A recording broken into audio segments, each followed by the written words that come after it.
Hello नमस्कार सभी विद्यार्थियों का उत्कर्ष एग्रीकल्चर क्लासेज के आपके अपने इस सबसे बड़े डिजिटल प्लेटफॉर्म पर मैं जीएल चौधरी सभी विद्यार्थियों का हार्दिक स्वागत और अभिनंदन करता हूं। आज के इस सेशन में कुछ विशेष बातें करें उससे पहले आप सभी जेट 2024 की एग्जाम दे रहे सभी विद्यार्थियों का उत्कर्ष परिवार की ओर से हार्दिक स्वागत और सभी विद्यार्थियों को बेस्ट ऑफ लक। यानी कि ये एग्जाम निश्चित रूप से आपके आने वाले भविष्य के लिए बहुत महत्वपूर्ण है। अगर आप अपना भविष्य एग्रीकल्चर में बनाना चाहते हैं तो उसी को लेकर के हम चर्चा करेंगे, क्योंकि आपकी 2 जून को जो ये प्रस्तावित एग्जाम है इसको लेकर के बहुत से विद्यार्थियों के मन में ये शंकाएं कि सर पेपर को किस प्रकार से सोल्व किया जाए, 5वां ऑप्शन क्या रोल रहेगा उसका, हमें क्या क्या चीजें लेकर के जानी चाहिए, तो उसी को लेकर के हम चर्चा करेंगे। जेट एग्जाम 2024 एग्जाम हॉल में किन बातों का ध्यान रखें, ये गलतियां हम भूलकर भी नहीं करें, तो एग्जाम हॉल में क्या सावधानियां रखनी है उसी को लेकर के हम बात करेंगे कंप्लीट, क्या क्या हमें अपने साथ लेकर के जाना है। तो सबसे पहले हम चर्चा करते हैं, शुरुआत करते हैं पहले बिंदु से। आइएगा एक एक करके मैं आपको समझाता हूं और उस पर चर्चा करते हैं। देखिएगा, पहली चीज अगर हम बात करें तो सबसे जरूरी जिसको कह सकते हैं आपके पास है आपका एडमिट कार्ड। सभी विद्यार्थियों के पास आपके पास एक एडमिट कार्ड है, तो एडमिट कार्ड को आप अच्छे से चेक कर ले। एडमिट कार्ड आपके पास होना चाहिए। एडमिट कार्ड के बाद आप जिसको कह सकते हैं एक वैलिड आईडी प्रूफ, आपके पास एक वैलिड आईडी प्रूफ होना चाहिए। ये वैलिड आईडी प्रूफ जैसे ज्यादातर आज के समय में जिसको कह सकते हैं हमारे पास क्या होता है, आधार कार्ड होता है, तो सभी के पास आधार कार्ड है। कोशिश करें आप आधार कार्ड ही लेकर के जाइए, ये ध्यान रखना है। इसके बाद देखिएगा नंबर 3, आपके पास एक पेन होना चाहिए। ये पेन अनिवार्य नहीं है लेकिन सावधानी के लिए, क्योंकि आपको एग्जाम हॉल में पेन दिया जाएगा और वही पेन आपको काम में लेना है। लेकिन फॉर प्रिकॉशंस आप अपना एक पेन साथ लेकर के जा सकते हैं, वहां पेन दिया जाएगा। हो सकता है आपके पेन को वो बाहर भी रखवा दे, लेकिन फिर भी आप एक पेन जरूर लेकर के जाएं। और ये पेन आप ब्लैक जिसको कह सकते हैं ये पेन आप लेकर के जाएं। इसके बाद देखिएगा, आप आज के समय में तकनीक है, सबके पास नेट है, तो आप घर से निकलें उससे पहले ही आप अपने अपने एग्जाम सेंटर को गूगल के माध्यम से एक बार जरूर चेक कर लें। यानी कि एग्जाम सेंटर आपका कहां है, तो आपका परीक्षा केंद्र जो है उस परीक्षा केंद्र को जरूर आप चेक कर लें, क्योंकि हो सकता है कई बार जल्दबाजी में हम पढ़े कुछ और वास्तव में लिखा कुछ और हो, तो उसको आप जरूर देख लें कि एग्जाम सेंटर हमारा कहां है। उसके लिए कितने बजे निकलना है, वो भी आपके पास क्या ट्रांसपोर्टेशन है, और ट्रांसपोर्टेशन में ध्यान रखिएगा, एग्जाम है ये, समय से निकलना है और किसी भी प्रकार की लापरवाही नहीं करनी है। चाहे घर से निकले, चाहे बस स्टैंड से निकले, चाहे रेलवे स्टेशन से निकले, बड़े सावधानी पूर्वक और आराम से निकले। और अगर आपका कोई परिवार का सदस्य साथ जा रहा है तो बहुत अच्छी बात है, क्योंकि इससे आपको एक सुरक्षा की भावना जो है वो पैदा होगी।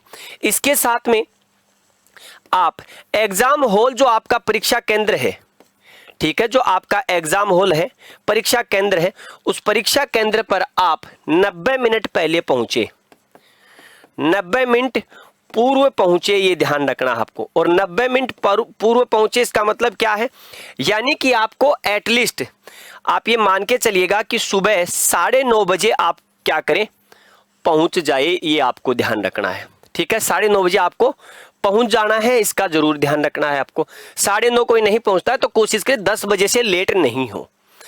तो इसी प्रकार से आप अपने ट्रांसपोर्टेशन के माध्यम से पहुंचने की कोशिश करें, यह ध्यान रखना है आपको।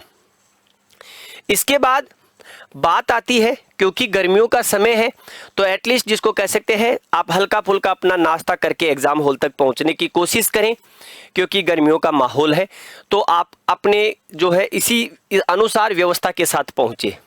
साथ में आपको यह ध्यान रखना है कि आप एग्जाम हॉल में समय रहते जरूर पहुंच जाए, क्योंकि कई बार आजकल जैसे चल रहा है एग्जाम का जो टाइम बाउंडेशन होता है उसके बाद में वो एंट्री नहीं देते, तो आप कोशिश करें कि 9:30 तक पहुंच ही जाए। किसी भी प्रकार से येन केन प्रकार समय पर एग्जाम सेंटर पर पहुंचे, ताकि जल्दबाजी में कई बार हड़बड़ाहट में हम घबरा जाते हैं, तो घबराने जैसी परेशानियां आपके साथ नहीं हो। अब इसके बाद देखिएगा, एग्जाम हॉल तक हम पहुंच गए। इसके बाद एक सवाल एक और उठता है कि सर हमें क्या अपने जो कपड़े हैं क्या हमारा ड्रेस कोड होगा। तो ड्रेस कोड ध्यान रखना, सीधा सा मैं ड्रेस कोड अगर आपसे बताऊं तो ड्रेस कोड आपको ये ध्यान रखना है, आपको सामान्य कपड़े पहन करके जाने। सामान्य का मतलब अगर मेल स्टूडेंट्स हैं तो कोशिश करें कि हाफ शर्ट जिसको कह सकते हैं, आपके उसमें लिखा हुआ है हाफ शर्ट पहन करके जा सकते हैं, हाफ टी शर्ट पहन के जा सकते हैं। आप एक नॉर्मल सिंपल जो पैंट है वो पहन करके जाएं। वैसे भी गर्मियों का समय है तो आपके एक सिंपल पैंट शर्ट आप पहन करके जा सकते हैं। कई बार विद्यार्थी कहते हैं कि सर हम स्लीपर पहन के जाएं या शूज। बेशक आप स्लीपर पहन करके जाएं या शूज पहन करके जाएं, कोई फर्क नहीं पड़ेगा। शूज अगर आप पहन करके जाएंगे तो आपके एग्जाम हॉल से बाहर उतार दिए जाएंगे, तो कोई समस्या नहीं। गर्मियों का समय है, आप शूज पहन करके चले जाए, एग्जाम हॉल से आप बाहर क्या कर सकते हैं, अपने शूज उतार सकते हैं। और अगर स्लीपर है तो कोई समस्या आपके पास है नहीं, ये ध्यान रखना।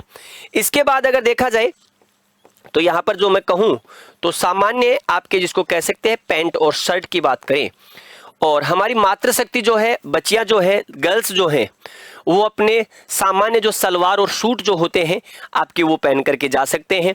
कई बार जैसे गर्ल्स जिसको कह सकते हैं कि सर हम पैंट शर्ट के रूप में, तो सिंपल पैंट शर्ट अगर पहन करके जाना चाहे तो आप बिल्कुल पहन सकते हैं, कोई मनाही नहीं है। लेकिन फिर भी आप जिसको कह सकते हैं सूट और कुर्ता जो आपका होता है सामान्य, वो पहन करके जाए। अनावश्यक जिसको कह सकते हैं आपके बालों में या जिसको कह सकते हैं इस प्रकार का कोई वो आपके आइटम नहीं हो जिससे एग्जामिनर को ये लगे कि किसी भी प्रकार की त्रुटि कर सकते हैं, ये ध्यान रखना। तो ड्रेस कोड का सामान्य सा नियम आपके पास ये। इसके बाद देखिएगा एग्जाम हॉल में आपको क्या सावधानियां रखनी, क्योंकि इस बार पहली बार आपके कुछ परिवर्तन जेट की एग्जाम में हुआ है। समय आपका जिसको कह सकते हैं 11 बजे से लेकर के 1:10 तक जिसको कह सकते हैं आपका समय है एग्जाम का, और इस बार 10 मिनट का समय बढ़ाया गया, लेकिन ये किस वजह से, ये 5वें ऑप्शन के कारण। तो आप जब आपको पेपर मिल जाए तो सबसे पहले सावधानी पूर्वक आपको क्या करना है, आपकी जो OMR सीट है उस OMR सीट को जिसको कह सकते हैं बड़े सावधानी पूर्वक आपको OMR सीट को भरना है। OMR सीट में आपके जिसको कह सकते हैं 2 पार्ट होंगे, पार्ट फर्स्ट और पार्ट सेकंड। पार्ट फर्स्ट में आपको अपनी बेसिक इंफॉर्मेशन भरनी होगी, जैसा आपका नाम क्या है, आपके रोल नंबर क्या है, पेपर कोड क्या है, बुकलेट कोड क्वेश्चन पेपर के ऊपर लिखा हुआ आता है, वो आपके होता है। कोई भी चीज अगर समझ में नहीं आए तो आपके वहां पर उपस्थित एग्जामिनर जो है उससे आप एक बार जरूर चर्चा कर लें, हड़बड़ाहट नहीं करें, सावधानी पूर्वक आपको अपना काम करना। ए पार्ट में आपकी बेसिक इंफॉर्मेशन है, बी पार्ट में आपसे क्या भरवाया जाएगा, बी पार्ट में आपके रोल नंबर होंगे, आपके बुकलेट नंबर होंगे, आपका जिसको कह सकते हैं पेपर का कोड ABCD, यानी कि इसे कहा जाता है आपके पेपर की सीरीज। क्या कहा जाता है इसे, पेपर की सीरीज कहा जाता है। तो पेपर की सीरीज आपके पास होगी, वो आपको भरने। इसके बाद देखिएगा आपके OMR में 5 ऑप्शन होंगे, एग्रीकल्चर, बायोलॉजी, केमिस्ट्री, फिजिक्स और मैथ्स। तो इनमें से जो 3 सब्जेक्ट आप चूज करने वाले हैं उन तीनों के गोले काले करना नहीं भरे, जो है आपके गोले काले करना भूले नहीं, इसका ध्यान रखना बहुत मस्ट है। तो आप अपने गोले जो है ब्लैक पेन जो आपको दिया जाएगा उससे आपको गोले काले करने हैं। मैं एज ए एग्रीकल्चर स्टूडेंट आपको बता रहा हूं, एग्रीकल्चर, बायोलॉजी और केमिस्ट्री। जैसे कोई बायोलॉजी का विद्यार्थी है तो बायोलॉजी के विद्यार्थी ज्यादातर बायोलॉजी, केमिस्ट्री और एग्रीकल्चर ही लेते हैं, लेकिन हो सकता है कोई ऐसा विद्यार्थी हो जो एग्रीकल्चर नहीं लेना चाहता है, बायोलॉजी का है, तो वो फिजिक्स अगर ले रहा है तो फिजिक्स पे गोला काला करे। मैथ्स वाले के लिए आपके पास मैथ्स विकल्प है, तो अपने कोई 3 सब्जेक्ट जो होंगे वो चूज करने हैं, या आपके 3 चूज आपने कर ली। इसके बाद देखिएगा अब की बार 5वां ऑप्शन आपके पास जो है देखने को मिलेगा। तो विशेष बात यह है कि 5वां ऑप्शन जो है उस 5वें ऑप्शन का क्या विकल्प है सर। तो 5वां जो ऑप्शन है उसमें आपको ध्यान रखना है, ये 5वां ऑप्शन आपके उस सूरत में लागू होता है। बाय द वे मान लीजिएगा एक सवाल पूछा गया कि गाय का दूध पीला होता है किस कारण, केसिन के कारण, आपके ग्लोबिन के कारण, लैक्टो हीमोग्लोबिन के कारण, या जिसको कह सकते हैं आपके कैरोटीन के कारण, और नीचे लिखा हुआ होगा आपके 5वां विकल्प जो होगा अनुत्तरित। यानी कि अगर मुझे ये सवाल नहीं आता उस सूरत में 5वां विकल्प आपको भरना है। पांचवें विकल्प का मतलब है मैं क्वेश्चन स्किप कर रहा हूं, मैं क्वेश्चन को छोड़ रहा हूं, यह क्वेश्चन मुझे नहीं आता इसलिए इस क्वेश्चन को मुझे छोड़ना है। तो यह ध्यान रखना पांचवा ऑप्शन कब लागू है आपके लिए, तो यह ध्यान रखना जब आपको क्वेश्चन क्या करना हो, जब आपको क्वेश्चन छोड़ना हो, यानी कि स्किप करना हो, यानी कि क्वेश्चन आता नहीं हो। और जब ये आता नहीं हो तो आपको पांचवा गोला अनिवार्य रूप से अपने OMR शीट में फिल जरूर करना है। अगर आपको आता है कि कैरोटीन है तो आप वो ऑप्शन में फिल कर दे, ए पे है तो ए, बी पर है तो बी, सी पर है तो सी और डी पर है तो डी, उसमें आपको घबराने की आवश्यकता नहीं। पांचवा विकल्प ध्यान रखना, यूनिवर्सिटी के आपके नियमों में बिल्कुल ये लिखा हुआ है कि ये पांचवा ऑप्शन आपको भरना अनिवार्य है। क्या सर इसकी नेगेटिव मार्किंग है? ऐसा कहीं उल्लेख नहीं किया है उन्होंने, लेकिन राजस्थान में पांचवें विकल्प के रूप में एग्जाम्स हो रही है, वहां पर नेगेटिव मार्किंग होती है, तो हो सकता है नेगेटिव मार्किंग हो, इसलिए आप इस पांचवें ऑप्शन को भरना नहीं भूले। इसको संक्षिप्त में मैं अगर समझाना चाहूं तो आपके पेपर में 120 क्वेश्चन होंगे और 120 का मतलब आपको 120 OMR में गोले काले किए हुए होने चाहिए, ये ध्यान रखना। तो पांचवें विकल्प के बारे में आपके समझ में आ गया। अगर किसी विद्यार्थी को पांचवा विकल्प नहीं समझ में आए तो अभी भी आपके जिसको कह सकते हैं नीचे जो आपका कमेंट बॉक्स है उस कमेंट बॉक्स में आप कमेंट करके जरूर बता दीजिएगा। मैं व्यक्तिगत रूप से या हमारी टीम आपको पांचवें विकल्प के बारे में और बेहतर रूप से समझाने की कोशिश करेगी। इसके बाद अगर हम बात करें तो देखिएगा विद्यार्थी अब अपने अंतिम पड़ाव में है और विद्यार्थी के मन में कई प्रकार के सवाल होते हैं, घबराहट भी होती है। विद्यार्थी कह रहे सर घबरा रहा हूं। देखिएगा घबराना किसी भी चीज का विकल्प नहीं होता है, घबराना किसी भी समस्या का समाधान नहीं होता है। समस्या का समाधान उसको फेस करना, आपको उसके साथ में लड़ना है। देखिएगा आपने बहुत लंबे समय से तैयारी की है, आप फाउंडेशन बैच में रहे हो या टारगेट में रहे हो या क्रैश कोर्स में रहे हो या किसी भी माध्यम से किसी भी प्लेटफॉर्म पर आप अपनी तैयारी कर रहे हो, लेकिन आपने पढ़ा है, आपको आपके गुरुजनों ने पढ़ाया है, चाहे हमने पढ़ाया हो या किसी और प्लेटफॉर्म पर आपने पढ़ा हो, लेकिन आपको पढ़ाया गया है, तो इसलिए घबराने की आवश्यकता तो बिल्कुल ही नहीं है। साथ में अब सवाल ये उठता है कि सर क्या मुझे वो सवाल आएंगे जो पेपर में आएंगे?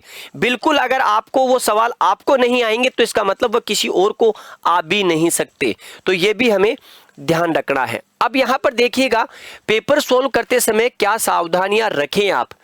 पेपर में आपको इस चीज का ध्यान रखना, पेपर का ट्रेंड आजकल चेंज हो रहा है, तो इन चीजों पर जरूर ध्यान रखें कि क्वेश्चन में सत्य लिखा है, असत्य लिखा है, सही है ये लिखा है, हाँ या नहीं लिखा है या नहीं है। तो इनके बारे में आप अच्छे से क्वेश्चन को पढ़ें।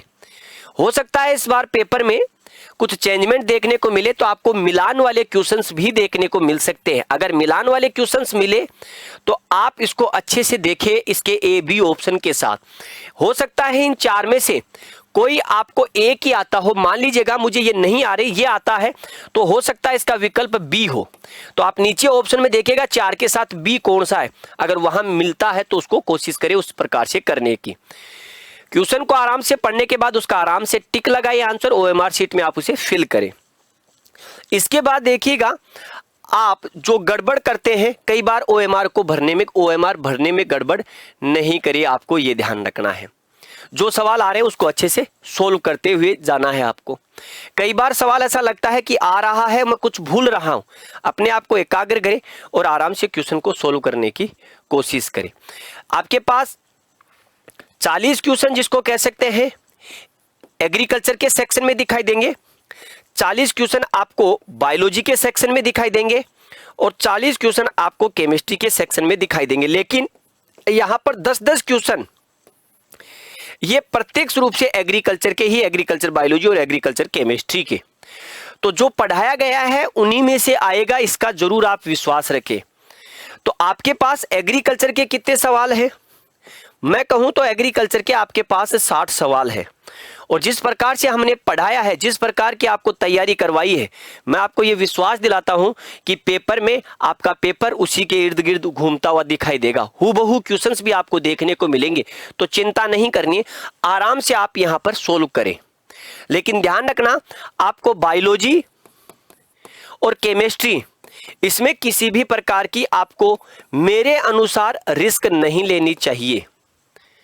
अगर आपको नहीं आता है, आपने नहीं देखा, नहीं पढ़ा, तो कोशिश करें कि अगर स्किप कर सकते तो स्किप करने की कोशिश करें। अगर आपको रिस्क लेना है तो मेरे अनुसार, मेरे अनुभव के आधार पर मैं ये कह सकता हूं कि आपको रिस्क यहां लेनी चाहिए ज्यादातर, क्योंकि मैं ये कह सकता हूं कि यहां जो 60 क्वेश्चन आएंगे वो 60 आउट ऑफ 60, 60 आउट ऑफ 60 आपके पढ़ाए हुए में से ही आपको देखने को मिलेंगे।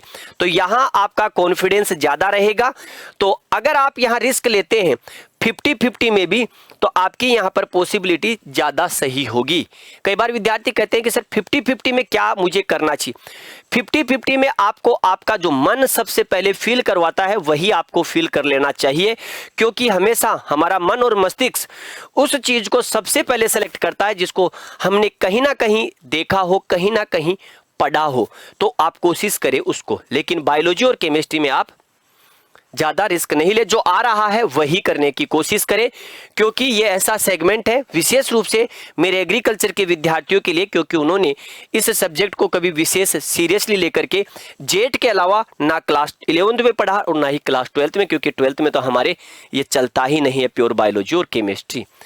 इसके बाद देखिएगा, आप एलिमिनेट करें किस ऑप्शन को। आपके ऑप्शन 4 हैं, 4 में से क्वेश्चन को पढ़ने के बाद एलिमिनेट करें कि मुझे ये तो पक्का पता है कि इस क्वेश्चन का इसके साथ कोई भी लिंक नहीं है। अगर आप एलिमिनेट करेंगे तो आप अपने कॉम्पिटिटर से लगभग 4 से 5 क्वेश्चन एक्स्ट्रा रहेंगे, और इस एग्जाम में 4 से 5 क्वेश्चन बहुत बड़े मायने रखती है। ये नहीं है, ये इसका हो नहीं सकता, 50-50 है, तो ये तो कहीं ना कहीं जिसको कह सकते हैं उसके साथ पढ़ा था, इसका मतलब ये राइट होगा। तो आपको एलिमिनेट करना आना चाहिए, ये ध्यान रखना आपको, ठीक है। एलिमिनेट अगर आपको करना आता है तो आप अपने कॉम्पिटिटर के साथ आगे की ओर बढ़ेंगे, ये ध्यान रखना है आपको। इसके बाद ध्यान रखना, पेपर में वही आएगा जो आपने पढ़ा है, जो पढ़ा है, जो पढ़ा है वही आएगा। खुद पर विश्वास रखे, खुद से ज्यादा विश्वास और कुछ नहीं है। स्वयं पर विश्वास रखे, खुद पर आपको जितना विश्वास है वही आपके लिए काम में आएगा। दूसरा, जो इस आपको जिन गुरुजनों ने पढ़ाया है उन गुरुजनों के विश्वास को बना करके रखें, निश्चित रूप से आपको वहां पर मदद मिलेगी। अगर आपको नहीं आता है, अगर आपको नहीं आता है तो भी घबराने की आवश्यकता नहीं है। अगर आपको नहीं आता है तो नहीं घबराना, क्योंकि वो किसी और को आ ही नहीं सकता, क्योंकि वो किसी और को नहीं आता।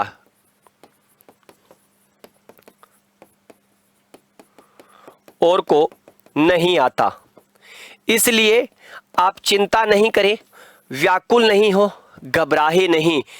फिर एक बार अंत में बता दूं, घबराहट समस्या का समाधान नहीं है, हताश होना समस्या का समाधान नहीं है। खुद पर विश्वास रखें, आप अपने उन माता पिता पर विश्वास रखें जिन्होंने आपको यहाँ तक पहुँचने में मदद की है, उन गुरुजनों पर विश्वास रखें जिन्होंने आपका हाथ से हाथ पकड़कर आज एग्जाम हॉल तक आपको पहुँचने में मदद की है। तो आप सभी विद्यार्थी अपना इस जेट एग्जाम 2024 जो है इसका बेहतरीन पेपर अच्छी तरीके से दे और एक बेहतरीन यूनिवर्सिटी में अपना एडमिशन सुनिश्चित करें, ये ध्यान रखना। और हम फिर मिलेंगे आपके साथ कल, जिसको कह सकते हैं पेपर सॉल्यूशन में, ठीक 2 बजे। याद रखिएगा, पेपर सॉल्यूशन उत्कर्ष के साथ सबसे पहले, सबसे विश्वसनीय, ठीक दोपहर 2 बजे। और अंत में पुनः बता दूं, जिस भी विद्यार्थी का पेपर खत्म हो जाए, खत्म होने के बाद भी जिसके पास भी जो भी साधन हो उसके माध्यम से, जैसे मेरे किसी के पास नंबर हो तो आप वो उसकी एक अच्छी सी पीडीएफ बना करके सेंड कर सकते हैं। तो याद रखिएगा, उत्कर्ष परिवार आपके साथ है। उत्कर्ष परिवार के प्रति आपका ये स्नेह, आपका ये प्रेम और ये अटूट विश्वास बनाए रखने के लिए आप सभी का धन्यवाद है। इस एग्जाम को मस्त होकर के दे, ये आपका एग्जाम आपके भविष्य का एक सुंदर सा पड़ाव है। मंजिलें उन्हें नहीं मिलती जिनके ख्वाब बड़े होते हैं, मंजिलें उन्हें नहीं मिलती जिनके ख्वाब बड़े होते हैं, बल्कि मंजिलें उन्हें मिलती है जो जिद पर अड़े होते हैं। और इसी जिद के साथ हम जिसको कह सकते हैं कल के पेपर को शानदार तरीके से सोल्व करेंगे। तो उत्कर्ष परिवार की ओर से आप सभी जेट 2024 के प्यारे विद्यार्थियों को हार्दिक शुभकामनाएं, सभी को बेस्ट ऑफ लक और आपके उज्जवल भविष्य की शुभकामनाएं। सभी को जय हिंद, जय भारत, बेस्ट ऑफ लक।